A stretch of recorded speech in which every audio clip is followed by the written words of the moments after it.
The impudence, the audacity, the unmitigated gall of those knuckleheads of liberty podcasters, daring to voice opinions outside the mainstream of accepted thought.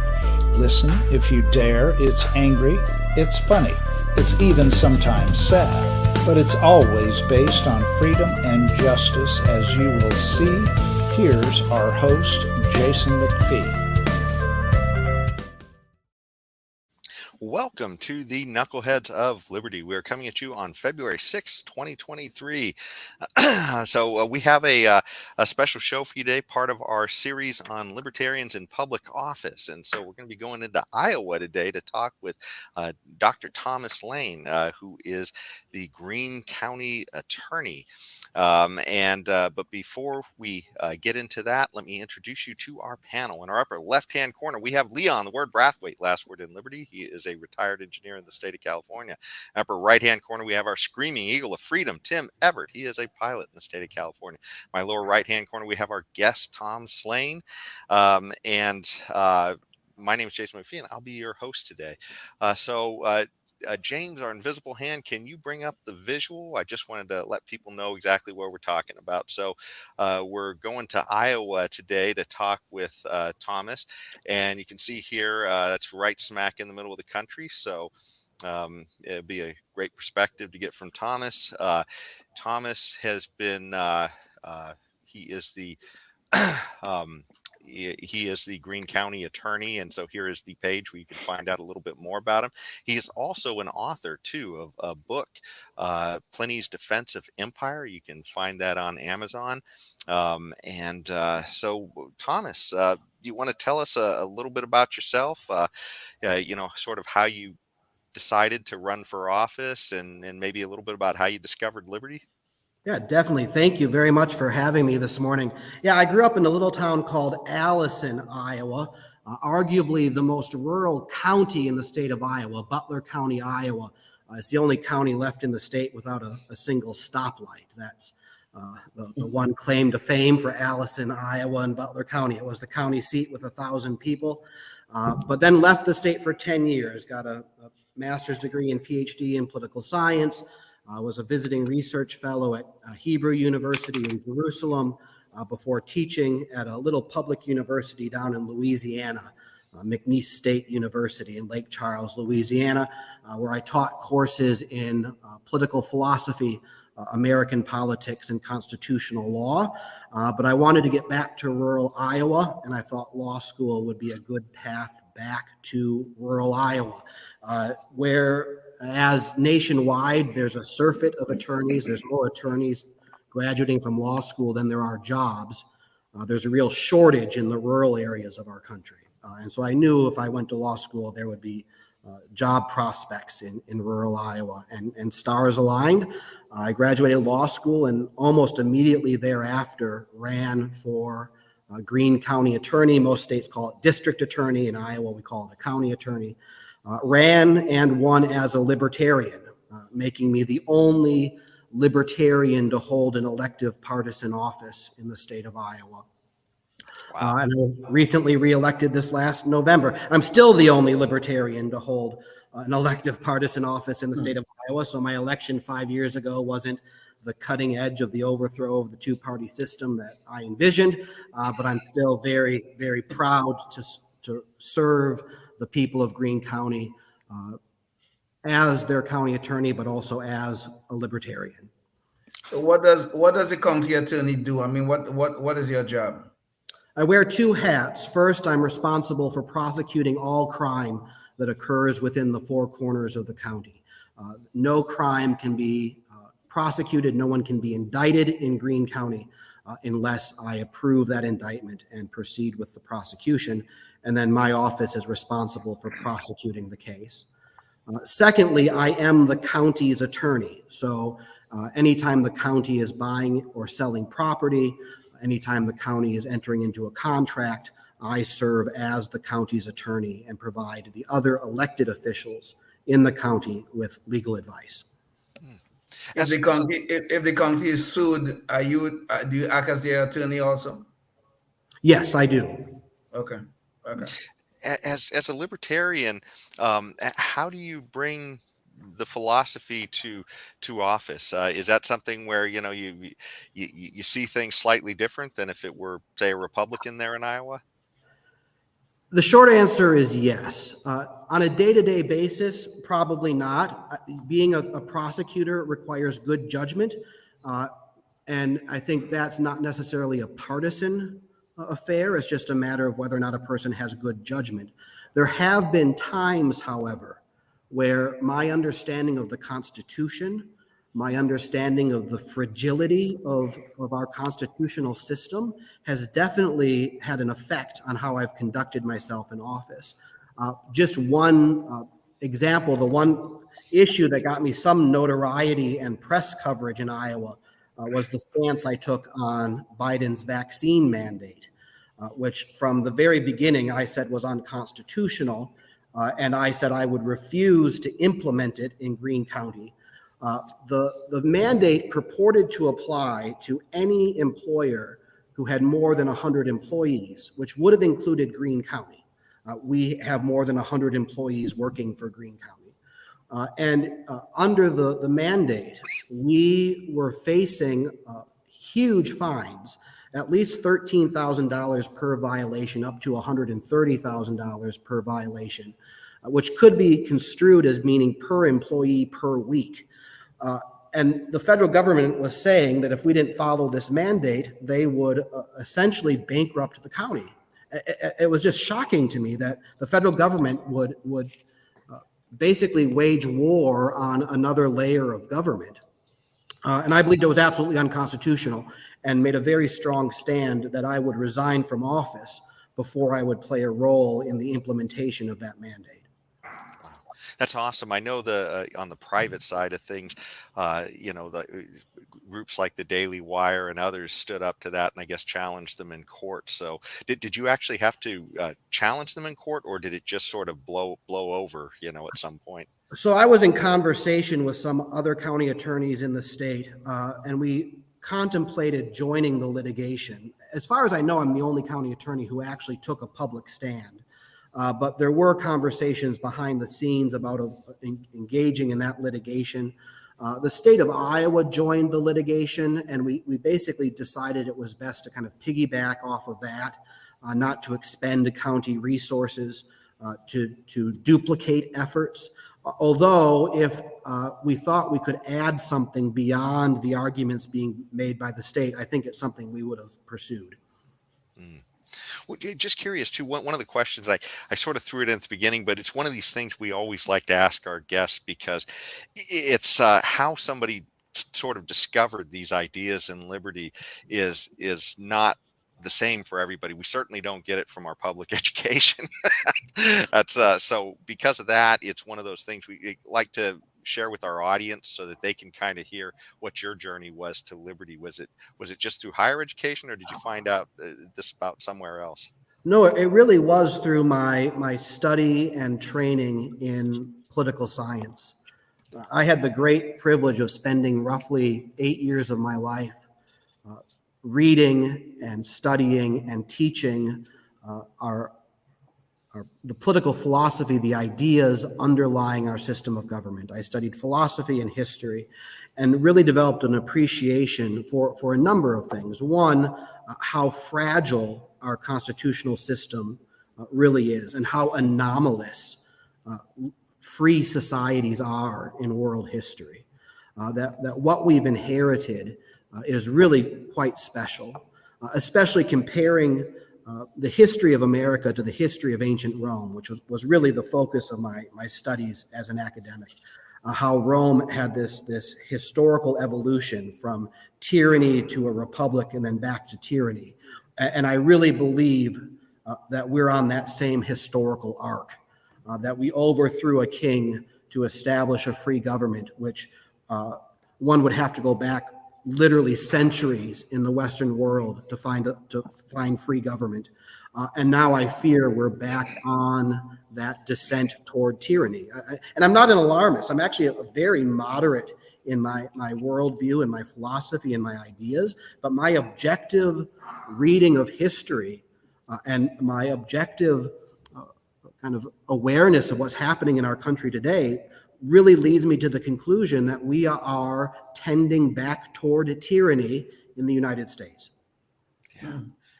That's quite interesting, but the practical effect of your work as an elected official. I mean, where do you draw your lines in terms of the compromising of your principles to get stuff done? I mean, politics is the art of compromising, and sometimes those compromises are not good for the voters or for taxpayers. But where do you draw your lines? How do you as a libertarian manage your principles versus the practicality of your job? It's a fantastic question. And it comes down to the rule of law. I swore an oath to defend the Constitution when I assumed office. And the reason I took the stand I did on the vaccine mandate was because I believed that executive unilateral action violated the Constitution, and I could not violate my oath of office. Now, there are other issues where I have to enforce laws that I disagree with. The great example being that in Iowa, the personal use of marijuana is still illegal. Now, as a matter of public policy, I think that's bad public policy. I think we should decriminalize the use of controlled substances in Iowa, especially marijuana. But every day of the week, I'm prosecuting someone for using marijuana. Now, I disagree with that philosophically. And I think I do have room during plea negotiations to exercise discretion regarding what I think is the appropriate punishment in those cases. And there's room for different county attorneys to exercise that discretion differently and still be reasonable. But I am enforcing laws every day that philosophically I disagree with, but I don't believe they're unconstitutional. I believe they came through the legislature in Iowa. I believe the state of Iowa has constitutional authority to enact those laws. So there is room for compromise, for engaging in activities that in the best of all possible worlds I wouldn't be doing. But the line for me, the line in the sand I will not cross is the rule of law and the Constitution. So do you believe the federal Constitution, the U.S. Constitution, is a quote unquote libertarian document per se? Yes, I've never quite said it that way. I believe that the libertarian worldview is most consistent with the Constitution of libertarians. Their understanding of the law and of good public policy is more consistent with the Constitution than, say, Democrats or Republicans. Okay. Just curious, as a libertarian in that office, are you able to sort of promote these ideas within your town of liberty and maybe farther throughout the state at this point? Have you been able to make a difference in that way? I think so. I mean, my hope is that I've in some ways legitimized the Libertarian Party and lent credibility to it, that I can articulate what we stand for, that I can hold office and manage an office and be a good lawyer, good attorney for the county while being a libertarian. I also have some limited ability, speaking engagements, whether it be with a Rotary Club or a Kiwanis Club, to talk about my views and what I've done as county attorney. So yes, but I am only a county official, so I don't have a very large stage. But to the extent that I'm able, yes. So it is clear that Iowa is increasingly moving rightward, shall we say, moving red, shall we say? That is a true statement, is it not? Yes, we've gone from a kind of a battleground state to a solidly Republican state. So how is that affecting you as in your job as county attorney? In a couple of ways. One, this might go back to your previous question. If I were just about kind of making the necessary compromises to get ahead, I should have run as a Republican, because this is a solidly Republican county, and it kind of was an unnecessary risk to run as a libertarian, but I just, in good conscience, couldn't do it. I am actually very concerned about the concentration of power in Des Moines, in our state capital. We have a Republican trifecta. They control the governor's office, the House, and the Senate. And what I've really learned about the two major parties is that they're virtually identical in all important respects. The very essence of a political party, the goal, the raison d'etre of a political party, is to concentrate power. Our founding fathers wanted to fragment power, to distribute power across branches of government, across layers of government, because they knew that the concentration of power allowed for the arbitrary exercise of power, which is the antithesis of liberty. And whether Republicans gain control or Democrats is the same objective. The underlying goal before they enact any policy legislation is to concentrate power. And we see that in Iowa. I mean, no legislature in the history of our state has done more to strip local decision makers of their discretion than this Republican administration and Republican legislature. The party that purports to be in support of local government has done more than any other in the history of our state to destroy local government. Which is just is ironic, but it really reveals the true nature and essence of every political party. You know, Thomas, just secondly, I just wanted to jump in on that. And this it goes back to your discussion earlier about that arc of going from king to liberty back to king again. It kind of almost makes me think of the Republicans as the analogy in that Lord of the Rings, I guess, at the beginning, where they get the ring and it's like, what can we do with it? Throw it away. No, we should use this. So, and then right back toward, tyranny again. So, I don't know, just an observation. But Thomas, could you give us an example of just a quick example of what you call the destruction of the authority of local governments? Yeah, I'll give two very quick examples. First, in 2021, Senate File 413 was the state's new voting legislation, elections legislation. Previously, each county auditor had a lot of discretion to run each county's election.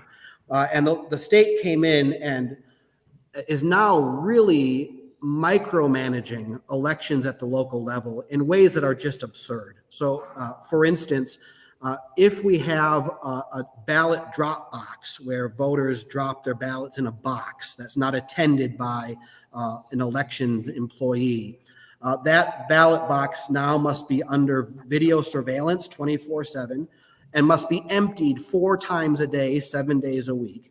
And then what really kind of rubs me the wrong way is that if our county auditor fails to empty that ballot box 4 times a day, including Sundays, she's facing a D felony and up to 5 years in prison for not emptying a ballot box the 4th time on a Sunday.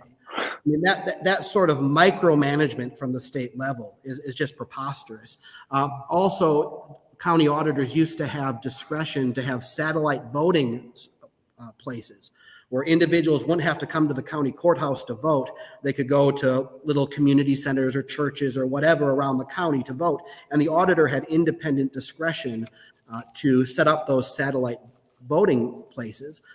Now, the auditor can't do that unless there's a petition first from the people of the county to set up a satellite voting booth, which just make why the state wants to intervene and create all of these regulations and interfere with local decision making is really bothersome to me. Yeah. And then right now, the second example I would give very quickly, there's proposed legislation, again from the governor, that would allow the state attorney general to override a local prosecutor's decision about whether or not to prosecute a case. That's House Study Bill 126, currently pending before the legislature. It has always been the case in Iowa that the county attorney has the final say on whether or not to indict someone for a crime. Right. The governor wants to take away that discretion, where anytime the attorney general disagrees with the county attorney general can step in and take over the case, which again, it's about the centralization of power. It's about punishing county attorneys whose philosophies don't align with the political philosophy of the governor. And it really will hamper my ability to ensure that the law is being enforced in Greene County in a manner that's consistent with the values and beliefs of the people of Greene County. Wow, that's interesting. That's very interesting. Let me ask you on a slightly different topic, but related to the issue of liberty. I know just recently your governor just signed into law something like a school choice program that's probably universal throughout the state. Do you think that's a step towards liberty or a step away from liberty? That's a great question, and I assume this is an issue that divides libertarians. I mean, one of the things I love about being a libertarian is there's a lot of really informed debate and conversation that occurs within the party. My position, not speaking on behalf of the Libertarian Party here in Iowa, my position is that this is bad legislation. The price tag is enormous. We're $250 million a year.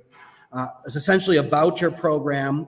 Any parent, regardless of income, can get a voucher for a significant amount of money, roughly in the ballpark of $7,500 a year, give or take. That they get money from the state government to pay the tuition, but also books, school uniforms, whatever the costs may be associated with sending their kid to a private school. Now, I understand a lot of the frustration in Iowa with our current education system. But this is, I think, a poor use of public money. I mean, it's growing government. Again, the Republican Party, which purports to be the party of small government, is here after 2 weeks of deliberation. This was in the legislature for 2 weeks before the legislature enacted it and the governor signed it. It was rushed through the legislature. And so, for instance, I know my wife and I are exploring a private school for our daughter, who's 4, and we're thinking ahead to what we want to do for her education. And the private school we're looking at charges tuition around $4,000, $4,500 a year. That's it. Cost of living is pretty low in rural Iowa. Well, that school now has no reason not to increase their tuition to $7,500 a year. I mean, why wouldn't they? The legislature has promised to pay up to $7,500 in tuition. So it is not promoting the free market. In fact, it's releasing private schools from free market forces and is a massive government program. And I think there's a lot of flaws. So there's no public transportation for these private schools. So the only kids who are going to benefit are those who live nearby a private school or those whose parents can afford to drive their kid a county or two over for a private school. So I think is not well thought through. I think it's hugely expensive. And I don't think it's good for public education. It's not good for public education. It's going to be taking money away from our public schools and redirecting them to private schools. So I have a number of objections to the legislation. Well, Thomas, that's kind of interesting because we actually had another libertarian on the show a few weeks back who's a school board member in, I believe it's in Nebraska, Cole Yes. Brodeen. And one of his concerns with school choice was that he didn't have any sort of broader market concerns, like you're saying, other than the fact that in a small area like his, there just wouldn't be any ways to, you only have maybe 30 kids in a graduating class, and when you had that, dividing the resources he thought might be a challenge. So it's interesting to hear these perspectives. But one of the things I wanted to get to you before we're done too is the challenges you faced running for office, because you talk about this being a red state and the fact that there was more risk running for you as a libertarian. Did you face hurdles, and what was the help? Did you get help from the Libertarian Party as well in your bid? The biggest hurdle was the threat from the Republican Party, which certain Republican officials made explicit, that I should run as a Republican or expect a challenger. And that challenger would get 40% of the vote just in virtue of having the R next to his or her name. And so that was the real hurdle, was convincing people to vote for me, even though I wasn't a Republican. And I think, in retrospect, I think those fears maybe were exaggerated. I have found that in Iowa in particular, even though the Republican Party is ascendant, at any given point in time, a plurality of Iowans are actually registered third party or independent. So there's more Republicans than Democrats, but actually there's more people who are fed up with the two-party system than there are Republicans or Democrats. But that was the real risk, was running as a libertarian when I think people had a kind of a positive connotation to what it was to be a libertarian, but they really didn't know what we stood for.